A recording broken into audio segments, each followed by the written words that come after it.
Notre Dame's a good team. We were, it was really competitive there with a few minutes left. We finished really strong, of course. They were really good a few minutes in the second half, probably until the 8-minute mark or so when we spread it out. Our offensive rebounding down the stretch I thought was a huge factor. Our defense, our defensive effort, negating a lot of their three-point attempts and makes, of course, was a big factor. And then our assist-turnover ratio continues to improve, just making better decisions. Slowing down a little bit, moving it a little bit. Thought we had really good looks early. They didn't go. Got a little bit tight there offensively. Same thing, probably 5 minutes into the second half, but the way we finished was really strong.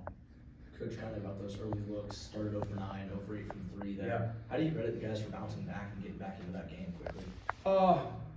We got a mentally tough group, we just do. I mean, we were a few stops away from really separating, and we had a great defensive possession, which led to a Shrewsbury 25-footer off the glass, and we got that thing out and pushed it right down the court. That's something we've talked about and harped on, and responded really well to that.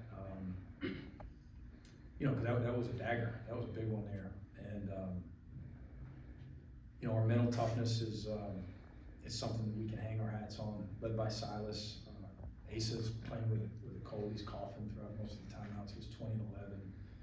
We got guys down on the floor, just playing the right way. We had Silas and Tyron.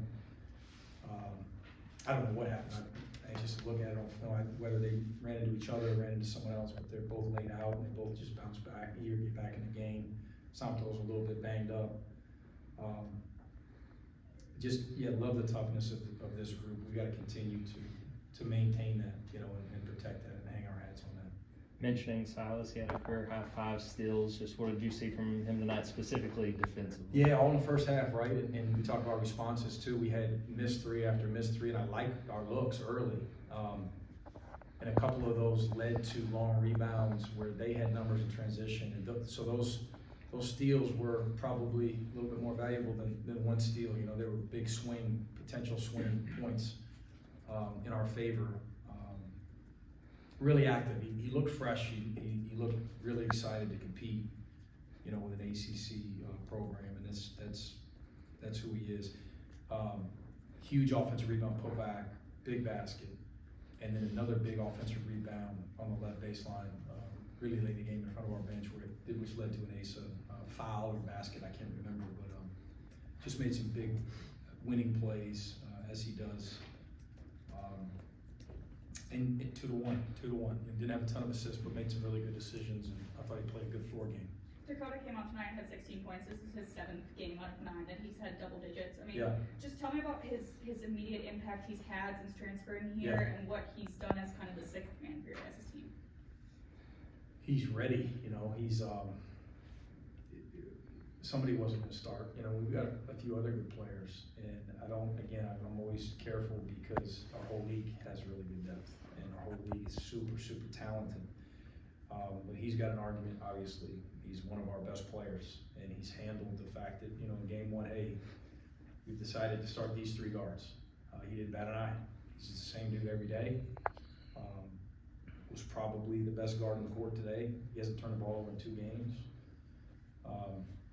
I think he's finding more and more comfort, playing here and playing in against this level of competition with these guys and all these transfers.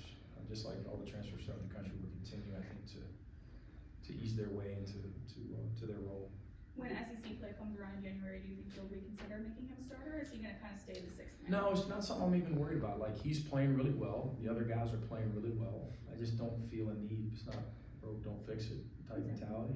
He's now.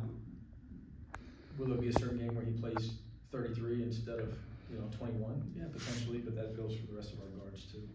The next 11 days, what does this look like? Rest, off tomorrow, but then back at it a day. We'll find I think we've got one built-in 2-day period, which I think is really important for guys to get away from it. And we got to finish strong academically, of course. And, we get a chance to, for the first time in a long time, just focus on us.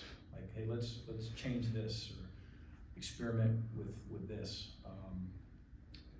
we just had back-to-back games for a while, so that'll be refreshing to have an opportunity to kind of reevaluate us, our offense, our defense, our transition, our special situations, and then have an opportunity to play in front of our fans. And a great environment in Atlanta against a really, really good mid-major program that was, as I told our guys, we did it.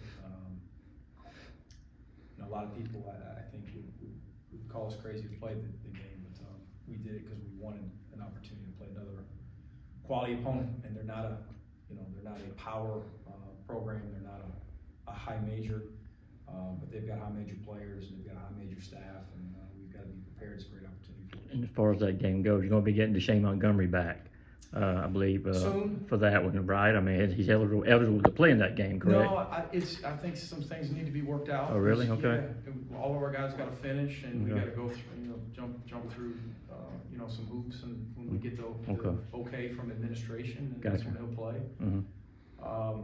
And whenever that is, he'll be ready. He's got as much energy. That's what I was going to ask you. What impact, Yeah. once he does come back, what impact is he going to make? Pressure on the rim, effort, intensity, a high level competitive spirit, pressure in the basketball. We talked about Silas's ability to get deflections, to create havoc defensively. He's as good as anyone on our team in those areas.